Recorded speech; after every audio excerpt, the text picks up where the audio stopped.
Friends, आज की video में मैं आप लोगों को बताने वाला हूँ कि प्लॉट पॉइंट क्या होता है। बहुत सारे नए राइटर्स के मन में प्लॉट पॉइंट के बारे में डाउट रहता है कि आखिर ये क्या है। तो प्लॉट पॉइंट जो होता है, इसके ज़रिए प्लॉट को लिखा जाता है और फिर प्लॉट के ज़रिए स्क्रिप्ट को, स्टोरी को फिर रेडी किया जाता है। तो एक राइटर के लिए बहुत ज़रूरी होता है कि वो प्लॉट पॉइंट के बारे में अच्छे से समझ ले, ताकि उन्हें आगे की स्क्रिप्ट लिखने में या फिर आगे वो स्टोरी लिखते हैं तो उन्हें लिखने में उन्हें परेशानी ना हो। तो चलिए शुरू करते हैं आज का वीडियो। हाय फ्रेंड्स, मैं हूं आकाश रजक और आप देख रहे हैं RS फिल्म्स प्रोडक्शंस। फ्रेंड्स, अगर आप हमारे चैनल पर नए हैं तो इसे सब्सक्राइब जरूर कर लीजिए और आप मुझे इंस्टाग्राम पर भी फॉलो कीजिए। मेरी इंस्टाग्राम ID की लिंक आपको इस वीडियो के डिस्क्रिप्शन में मिल जाएगी। तो फ्रेंड्स, प्लॉट क्या होता है सबसे पहले आप ये जानिए। देखिए, प्लॉट जो है ये किसी भी फिल्म का, जैसे आप मान लीजिए कि कोई फिल्म है, उसकी कहानी है, तो उसका एक शॉर्ट जो रूप होता है, उसका शॉर्ट में अगर आप उस फिल्म की कहानी को बताते हैं तो उसे प्लॉट कहा जाता है। आगे मैं आपको अच्छे से समझा रहा हूँ। देखिए, जैसे आप किसी भी फिल्म का कॉन्सेप्ट लिखते हैं, आपके दिमाग में आइडिया रहता है तो आप उसे कॉन्सेप्ट के रूप में लिख लेते हैं पेज पर। तो मान लीजिए आपका कॉन्सेप्ट 1 पेज 2 पेज का होता है, तो उस कॉन्सेप्ट को आप कुछ प्लॉट पॉइंट्स के हिसाब से अगर लिखते हैं तो वो प्लॉट हो जाता है।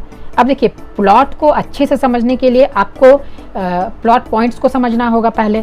और प्लॉट पर मैंने ऐसे भी पहले एक वीडियो बनाई है। अगर आप उस वीडियो को भी देखना चाहते हैं तो उस वीडियो का लिंक मैं आपको इस वीडियो के लास्ट में दे दूंगा, आप उसे ज़रूर देख लीजिएगा।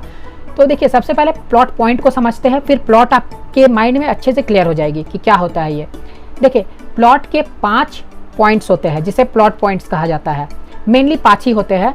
तो 5 में सबसे पहले नंबर पर आता है इंट्रोडक्शन, सेकेंड नंबर पर आता है राइजिंग एक्शन, थर्ड नंबर पर आता है क्लाइमैक्स, फोर्थ नंबर पर आता है फॉलिंग एक्शन और फिफ्थ नंबर पर आता है कंक्लूजन। अब इसे हम लोग एक एक करके समझते चलेंगे।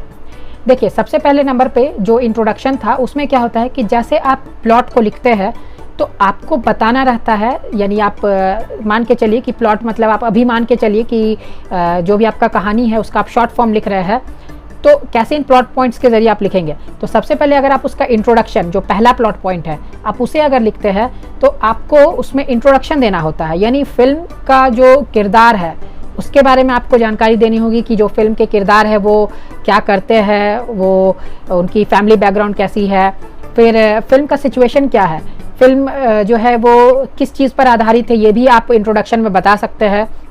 तो मेनली फिल्म के बारे में इंट्रोडक्शन, यानी फिल्म के किरदार के बारे में आप बोल सकते हैं, उनका माहौल, फिर उनके फैमिली बैकग्राउंड, फिर वो क्या सिचुएशन में है अभी, तो ये सभी चीज़ें इंट्रोडक्शन में आ जाती है। उसके बाद सेकंड नंबर पर जो आता है वो होता है राइजिंग एक्शन। अब देखिए, कोई भी कहानी है, कोई भी फिल्म है, तो उसमें जो सब कुछ अच्छा नहीं हो सकता है, या सब कुछ जो है वो मतलब एक सिरे से एक लगातार नहीं चल सकता है, उसमें बदलाव आना ज़रूरी है। तो क्या बदलाव आ रहा है, क्या चेंजेस आ रहे हैं, और क्या मेन जो किरदार है, मेन कैरेक्टर्स है, उसमें क्या क्या मुसीबतें आ रही है, तो वो मुसीबतें जब आती है तो उसे कहा जाता है राइजिंग एक्शन। यानी क्या बदलाव आ रहा है जिसके कारण से जो मेन कैरेक्टर्स है उन पे मुसीबतें आ रही है, तो ये सभी चीज़ें जो है ये आ जाती है राइजिंग एक्शन में। अब तीसरे नंबर पर आता है क्लाइमैक्स। क्लाइमैक्स जो होता है ये थर्ड प्लॉट पॉइंट होता है, जिसका मतलब होता है कि वो जो क्लाइमैक्स है उसे मतलब आप सिंपल लैंग्वेज में ये समझ सकते हैं कि जो फिल्म का टर्निंग पॉइंट होता है। अचानक स्टोरी चलते रहती और उसमें अचानक कुछ ऐसा सीन आ जाता है जिसके कारण से पूरी स्टोरी ही बदल जाती है। यानी फिल्म की कहानी का टर्निंग पॉइंट, जो जहाँ पर फिल्म जो सबसे रोचक लगे, जहाँ पर फिल्म जो है वो सबसे ज़्यादा अच्छी लगे, या फिर फिल्म का जो टेंशन वाला पार्ट है, जैसे आप जानते हैं कि जैसे राइजिंग एक्शन होगा, यानी मेन कैरेक्टर्स पर मुसीबतें आएंगी, तो वो जो राइजिंग एक्शन होगा तो जो फिल्म के कैरेक्टर्स है, यानी जो मेन कैरेक्टर्स है, उनको कभी ना कभी बहुत ज़्यादा टेंशन होगा। तो वो सबसे ज़्यादा टेंशन वाला माहौल या जो कहानी का टर्निंग पॉइंट होता है उसे कहा जाता है क्लाइमैक्स। तो क्लाइमैक्स जो ये थर्ड टर्निंग पॉइंट हो गया। अब फोर्थ टर्निंग पॉइंट जो है वो होता है फॉलिंग एक्शन। क्या होता है कि फिल्म में जब मेन कैरेक्टर्स पर बहुत ज़्यादा मुसीबतें आ जाती है तो फिर मुसीबतें धीरे धीरे ख़त्म होने लगती है, कम होने लगती है। ऐसा लगभग सभी फिल्मों में होता है, इसी हिसाब से पूरी फिल्म को लिखा जाता है। तो जो मुसीबतें हैं वो कम होने लगती है, ख़त्म होने लगता है। जो मेन कैरेक्टर्स पर जो बाधाएं आई भी रहती है वो धीरे धीरे कम होने लगते हैं। तो ये आ जाता है फोर्थ प्लॉट पॉइंट पे, जिसका नाम है फॉलिंग एक्शन। अब फिफ्थ जो प्लॉट पॉइंट होता है वो होता है कंक्लूजन, यानी फिल्म कैसे ख़त्म हो रही है, किस तरीके से जो मेन किरदार है उनकी मुसीबतें ख़त्म हो गई है, और जो मेन कैरेक्टर्स है वो उनका जो एंडिंग हो रहा है, यानी फिल्म का जो एंडिंग हो रहा है वो हैप्पी एंडिंग हो रहा है या सैड एंडिंग हो रहा है।